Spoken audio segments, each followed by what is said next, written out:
Today we understand that a seizure is not a supernatural entity. It is simply a medical condition in which too many brain cells become excited at the same time.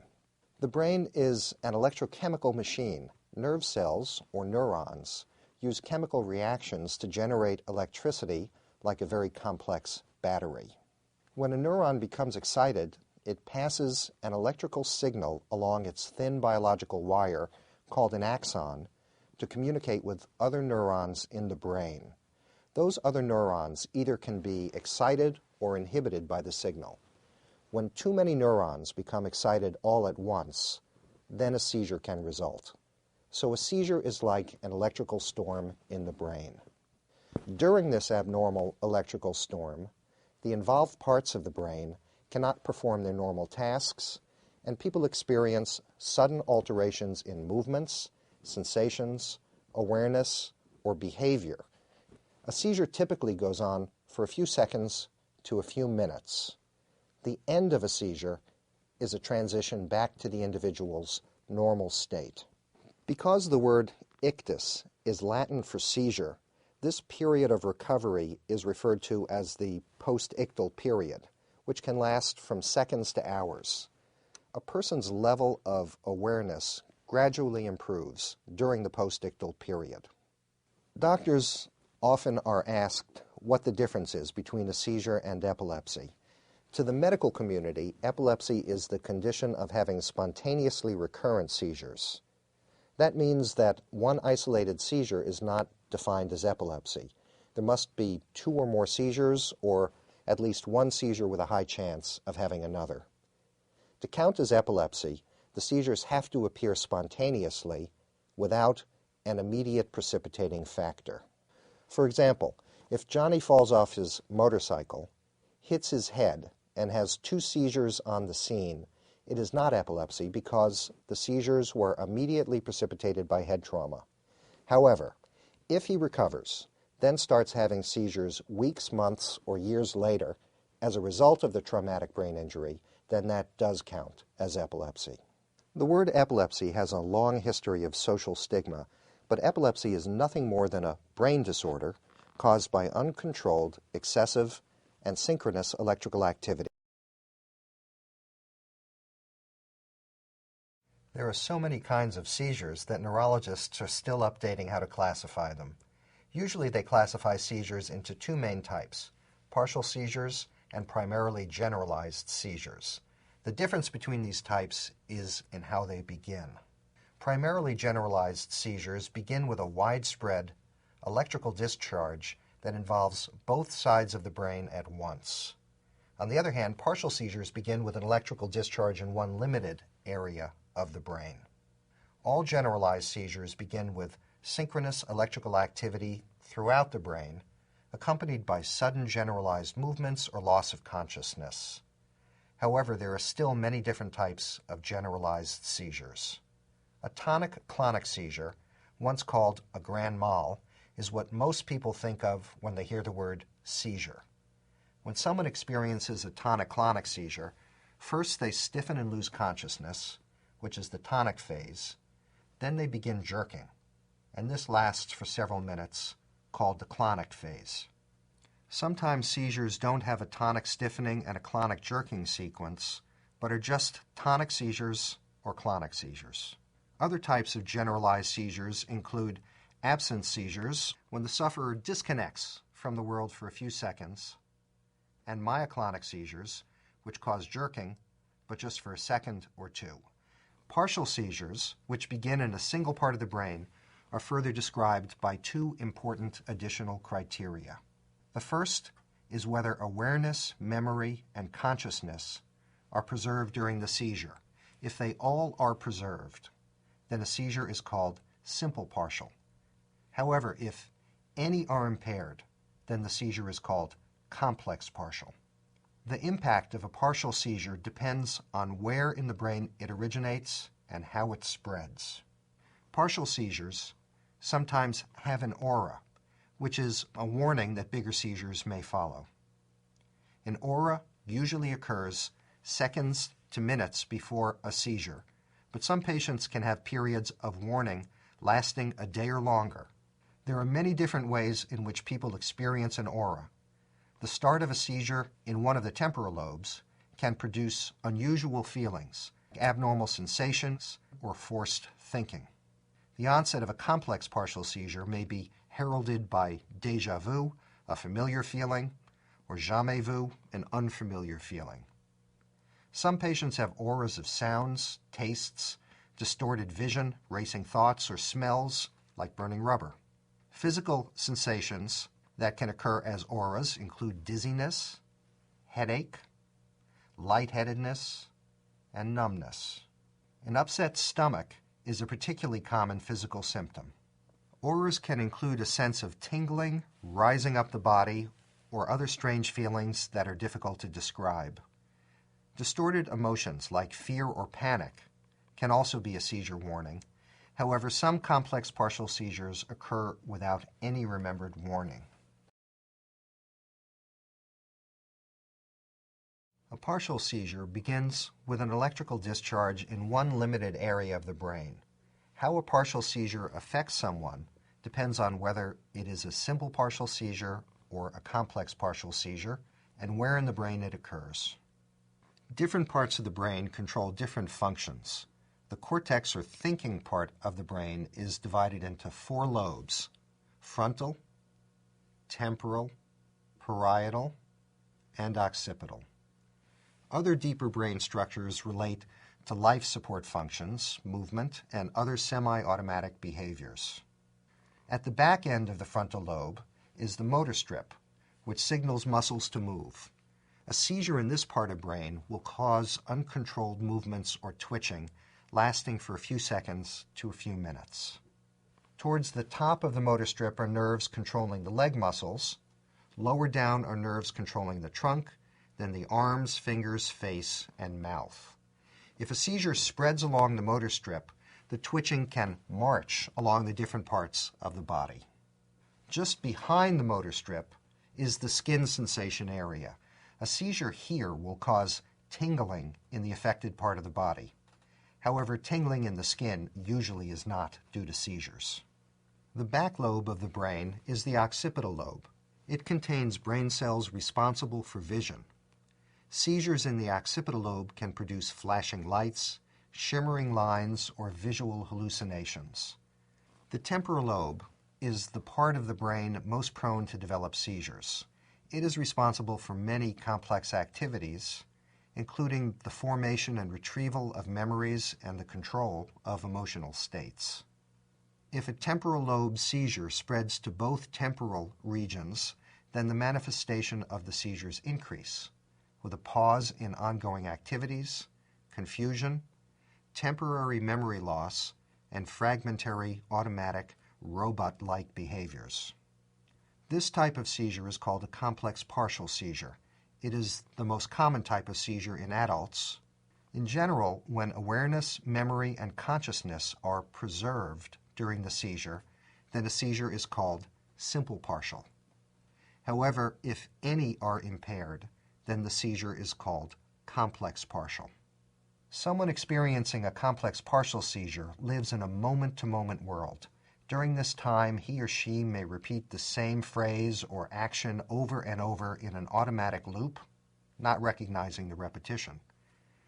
This person also may fumble hands, smack the lips, or grab tightly onto things during the seizure.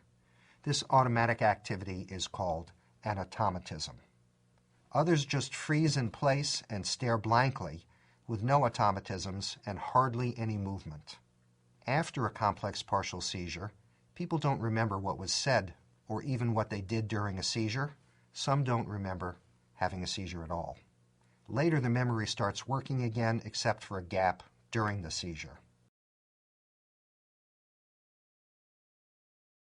Generalized seizures are characterized by synchronous electrical activity throughout the brain, but each type of generalized seizure has a different effect on people. Here's a typical story from the parent of someone who gets tonic-clonic seizures, which were once called grand mal seizures. These seizures only last a minute or two, but it seems like forever. It begins with an unnatural shriek, then she falls, and every muscle seems to be activated. Her teeth clench. Shortly after she falls, her arms and upper body start jerking, while her legs remain stiff.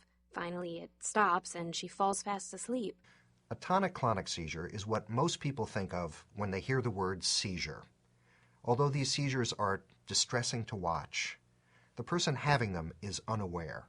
We don't believe that the seizures are painful, but people can injure themselves by biting their tongue or straining their muscles. The tonic or stiffening phase comes first. All the muscles stiffen. Air being forced past the vocal cords causes a cry or a groan. The person loses consciousness and falls down. The tongue or cheek may be bitten, so bloody saliva may emerge from the mouth. The person may turn blue in the face. After the tonic phase comes the clonic or jerking phase. The arms and usually the legs jerk rapidly and rhythmically, bending and relaxing. After a few minutes, the jerking slows and stops. Bladder or bowel control sometimes is lost as the body relaxes, leading to incontinence. Consciousness returns slowly, and the person may be drowsy, confused, agitated, or depressed. Sometimes seizures don't have a tonic stiffening and clonic jerking sequence, but are tonic only or clonic only. Absence seizures used to be called pt.1 seizures. Here's a typical story. Frank, a young man, often blanks out for up to 20 seconds at a time. During a seizure, Frank doesn't seem to hear anyone. He blinks repetitively, and his eyes roll up a bit. During shorter seizures, he just stares. Then he continues, as if nothing happened. Some days Frank has over 50 of these spells. Absence seizures usually begin between ages 4 and 14. They can resemble episodes of daydreaming. If they go on for more than 30 seconds, or if there's a lot of movement, then the seizure is called an atypical absence, which is harder to treat. Here's a story from someone who gets myoclonic seizures. Each morning, I get these jumps. My arms fly up for a second, and I often drop what I'm holding. Sometimes my mouth shuts for a split second. Once I've been up for a few hours, the jumps stop. Myoclonic seizures usually last only a second or two. There can be just one jerk or a series of several. Consciousness may be lost, but seizures are usually so brief that it's hard to tell. Here's a typical story from someone whose husband has atonic seizures.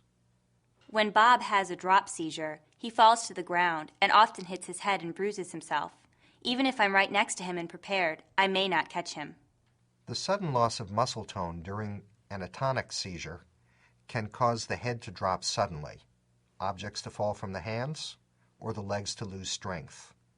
This type of seizure is also called an akinetic seizure or an epileptic drop attack. The Bahamas Neurological Center, established since 1999, the only facility in the Bahamas that offers comprehensive neurological, neurodiagnostic, and neurorehabilitation services at the one locale. BNC is the first comprehensive neurological clinic in the Bahamas and the only multidiscipline facility in the Bahamas that caters to the English-speaking Caribbean region.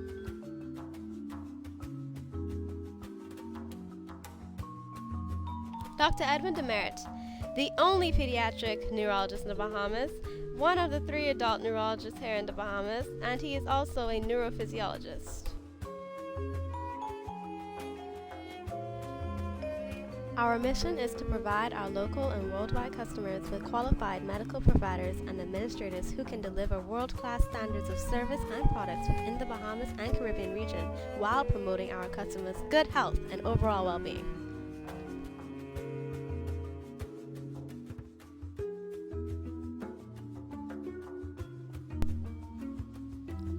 BNC and its affiliates is a multidiscipline group whose goal is to become the premier provider of neurology consultation, testing, treatment, rehabilitation, and training services within the Bahamas and the Caribbean region.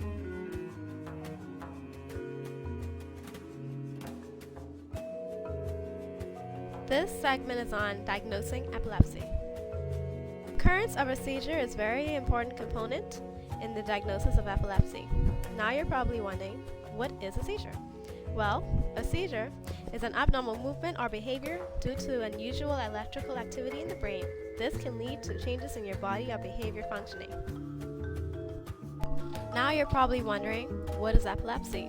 Epilepsy is characterized by a tendency for recurrent seizures. Not everyone who has a seizure has epilepsy. What to look for?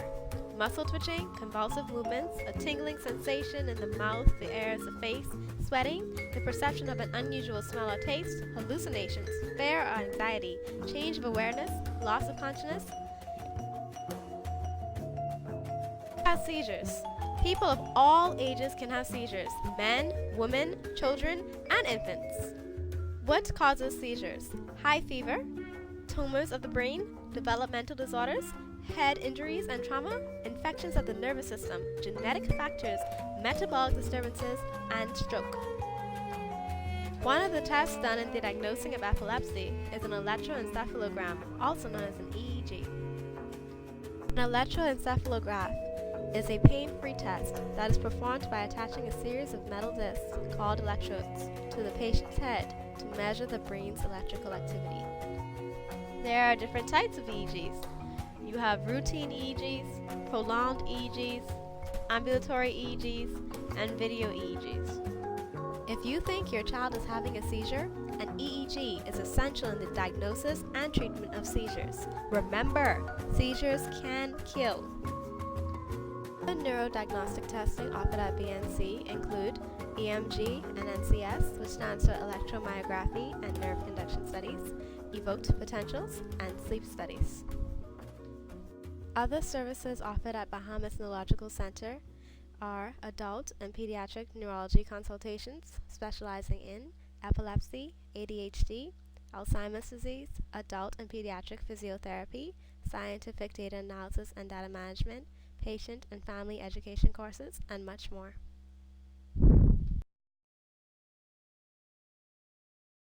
Epilepsy can develop in any person at any age. Almost 1% of people will develop epilepsy during their lifetime. That's 60 million people worldwide. In other words, out of a 60,000 person stadium, about 500 will have epilepsy. New cases of epilepsy are most common among children, especially during their first year. The rate of new cases gradually declines until about age 10 and then becomes stable. After age 60, the rate starts to increase again. Many famous people in history had or may have had epilepsy, including world leaders like Julius Caesar, writers like Lewis Carroll, who wrote Alice in Wonderland, artists like Vincent van Gogh, and athletes like Chanda Gunn, goaltender for the U.S. Olympic hockey team.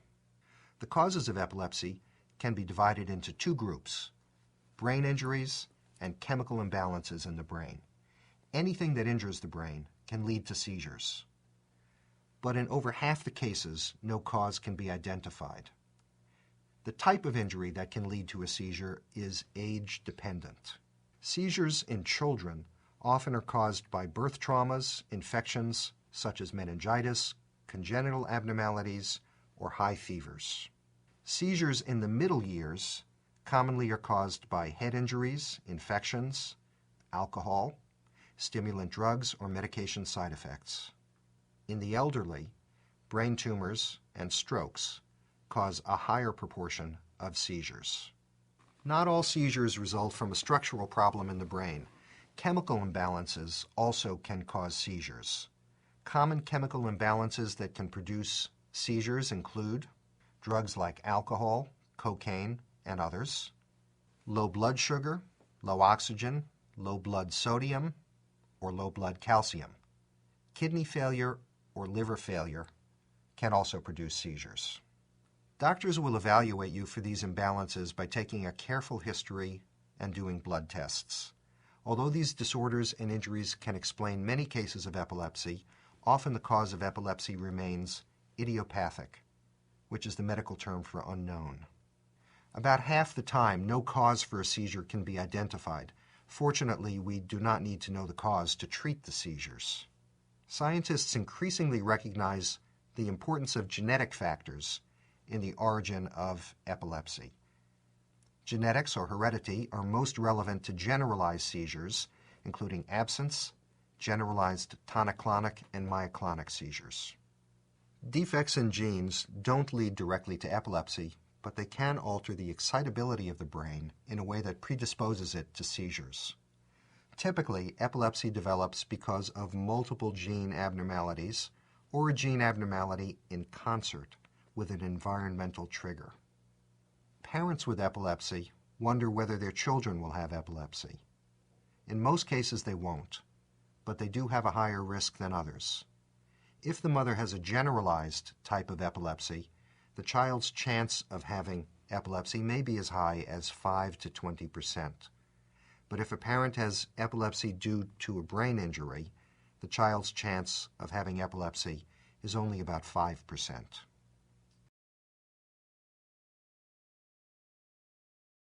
To make a proper diagnosis of epilepsy, doctors use 4 methods: history, exam, EEG, and MRI. The first method used to make a diagnosis of epilepsy is the neurological history, when the doctor is given a clear description of any past seizure activity. Most seizures have a clear start and finish, last from seconds to a few minutes, occur at seemingly random times, and comprise certain sensations and behaviors that clinicians can recognize. Patients may not remember their behavior during seizures, so descriptions from observers are very important. The second method used to diagnose epilepsy is the physical exam. A physical exam cannot uncover epilepsy, but it can show problems indicating that a part of the brain isn't working properly and therefore may be generating seizures. The third method of diagnosis is an EEG, or electroencephalogram, which measures the patient's brain waves. The brain produces electricity, which can be measured by wires glued onto the scalp. The EEG records and charts these electrical voltages. The normal up and down movements of the voltages create the wave-like patterns seen here. Spikes on the EEG are markers of hyperexcitable parts of the brain, which mark potential locations where seizures may arise. The presence of spikes helps to confirm a diagnosis of epilepsy, provided the history is also convincing. Some people have EEG spikes without seizures, so a history of seizures is needed to make a diagnosis. The fourth method to diagnose epilepsy is neuroimaging.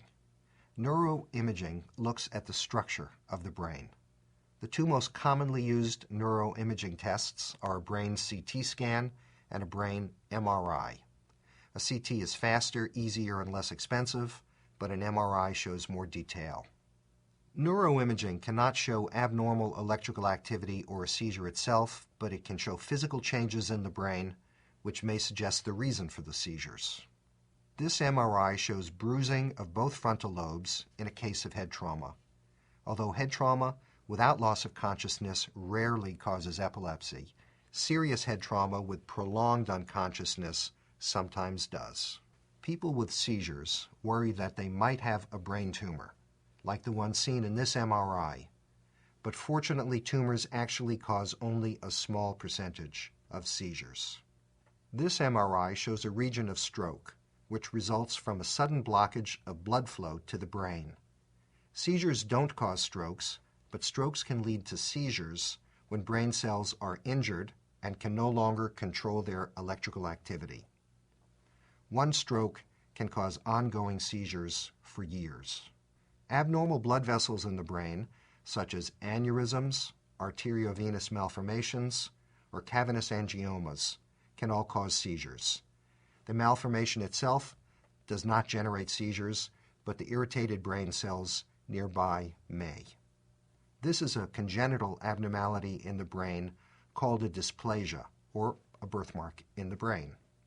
A dysplasia is made up of normal cells in an abnormal location. Dysplasias don't grow, but they are a common cause of epilepsy. Your doctor will combine information from your history, exam, and if needed, EEG and MRI to determine if you have epilepsy. Up to 60 million people in the world currently have epilepsy, a neurological condition that affects the nervous system. Epilepsy is a condition of recurrent seizures. A seizure is a sudden, excessive discharge of electrical activity in the nervous system that causes a change in behavior, movement, sensation, or consciousness. Because epilepsy varies from person to person, it can be helpful to examine some critical facts about the condition. Let's look at 10 of them. People with epilepsy should not be called epileptics, as this term defines someone by one trait only. It is better to use the term a person with epilepsy. To many, the term seizure disorder is also synonymous with epilepsy. Another truth about epilepsy is that people with the condition are seldom brain damaged. While brain function can be temporarily disturbed by seizures, brain damage, or a permanent problem with the brain structure, is not synonymous with epilepsy. Like any other group, people with epilepsy have different intellectual abilities. Some are brilliant, while others have problems with basic cognitive functioning. For the most part, though, people with epilepsy have normal intelligence.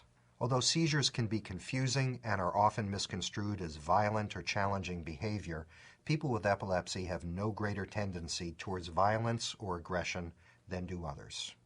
Despite ancient falsehood that put epilepsy in the same class as mental illness, one has nothing to do with the other. Single seizures that last less than 10 minutes are not known to cause brain damage or injury in the long term. While there may be a cumulative effect from frequent seizures, this appears to be rare. Another fact about epilepsy is that the condition is not usually inherited. While some types of epilepsy are passed on through family, the majority of cases have unknown or environmental causes. Most people who develop epilepsy have seizures and require medication for only a small portion of their lives. In fact, about 60% of people with epilepsy find that it goes away with treatment. Witch hunting in the 1490s focused on finding people with seizures, and even the Bible declares that epilepsy is caused by an internal devil. Contrary to these stigmas, however, epilepsy is a medical problem, nothing more. Perhaps the most liberating truth surrounding epilepsy is that it is perfectly compatible with a normal, happy life. A positive outlook, a supportive environment, and good medical care usually make it possible to live fruitfully with epilepsy. Although epilepsy has generated fear and confusion in the past, modern medicine has been able to break down many of the myths about this common condition. 1% of the world's population has epilepsy, a condition of spontaneously recurrent seizures. A seizure is a sudden excessive discharge of nervous system electrical activity that usually causes unexpected changes in behavior, motor function, sensation, or consciousness. Epilepsy is not a new affliction. In fact, the esteemed Greek physician Hippocrates wrote the first book on epilepsy in the year 400 BC.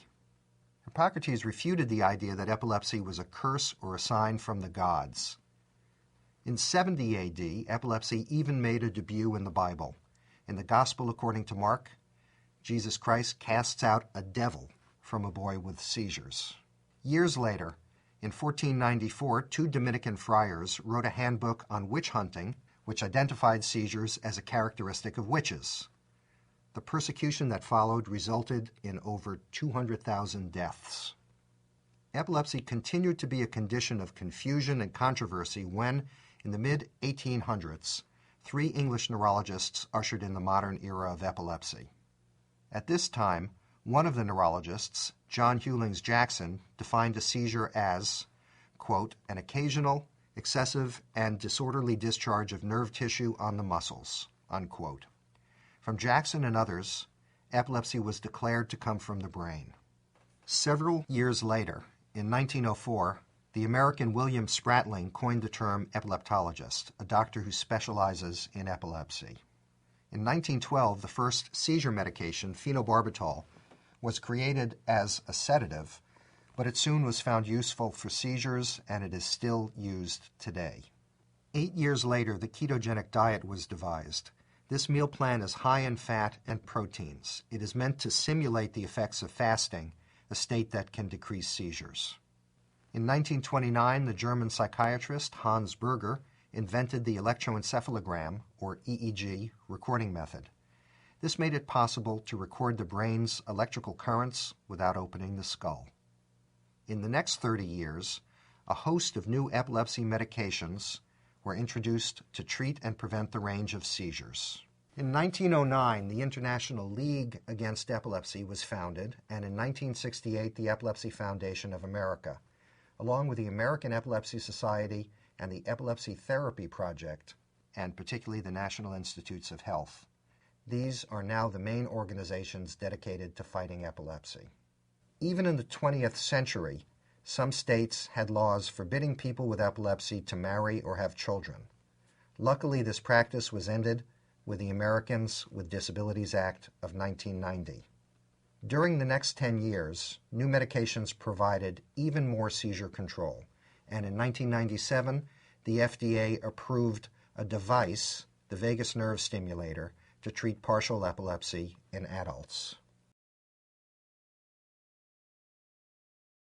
A vagal nerve stimulator is a device that is attached to the vagus nerve. The placement of the vagal nerve stimulator is not unlike the placement of a pacemaker. There's a power source and is attached to electrodes that go up to the neck where the vagus nerve passes. This device allows patients to be proactive in controlling their seizures. When a patient feels a seizure coming on, they can use the magnet and use it to send a little extra current through the stimulator and often stop seizures where they couldn't before.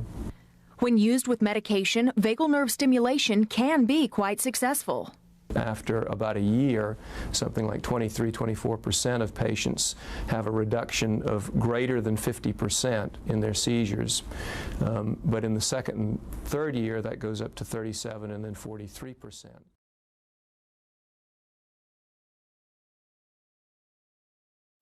The Bahamas Neurological Center, established since 1999, the only facility in the Bahamas that offers comprehensive neurological, neurodiagnostic, and neurorehabilitation services at the one locale. Dr. Edwin Demerit, the only pediatric neurologist in the Bahamas, one of the 3 adult neurologists here in the Bahamas, and he is also a neurophysiologist. ENC is the first comprehensive neurological clinic in the Bahamas and the only multidisciplinary facility in the Bahamas that caters to the English-speaking Caribbean region. Our mission is to provide our local and worldwide customers with qualified medical providers and administrators who can deliver world-class standards of service and products within the Bahamas and Caribbean region while promoting our customers' good health and overall well-being. BNC and its affiliates is a multidisciplinary group whose goal is to become the premier provider of neurology consultation, testing, treatment, rehabilitation, and training services within the Bahamas and the Caribbean region. The Bahamas Neurological Center is the first in the Bahamas to do ambulatory, video, and digitalized EEGs. We are also the first in the Bahamas to do sleep studies. First in the Bahamas to do evoke potentials, visual, brainstem auditory, and somatosensory.